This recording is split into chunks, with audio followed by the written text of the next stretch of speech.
Es šodien atnācu, lai saprastu, kas īsti ir draugiem grupa. Es vēl atnācu, zinot, ka te ir jauns kolektīvs, lai pats arī vismaz šodien justos ievērojami jaunāks.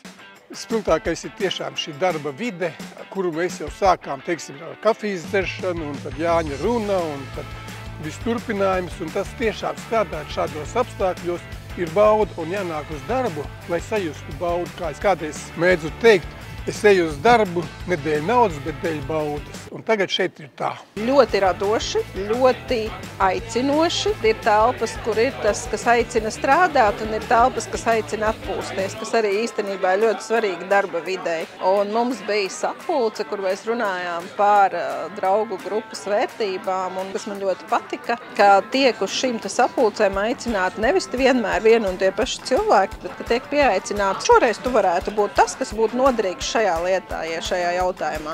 Tas man likās ļoti, ļoti forši. Man bija pagodinājums atrasties sapulcē, IT projektu vadītāju sapulcē, skatīties, kā viņi kopīgi komunicē.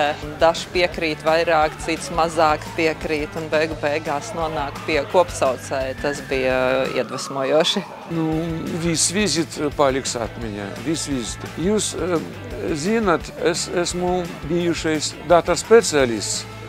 Un šodien es dzirdēju jaunu dziesmu, bet par to pašu.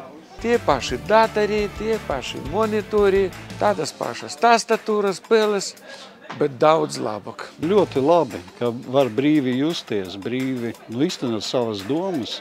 Protams, ir noteikti, kas palīdz virzīt kaut ko. Ja? Tu vienkārši strādā un strādā ar prieku.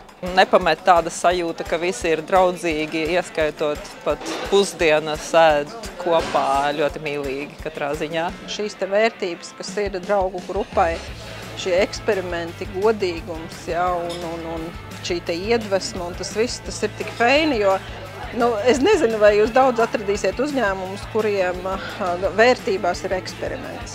Te ir jūtams, ka cilvēks strādā atbrīvot. Jau nosaukumā ir teikts draugiem, grupa. Un tas skan tā, ka mēs šeit esam ne tikai darba biedri, kolēģi, partneri, bet mēs esam draugi. Un novēlu saglabāt šo draudzīgumu, jo tad jūs plauksiet, augsiet un kļūsiet arvien varenāki.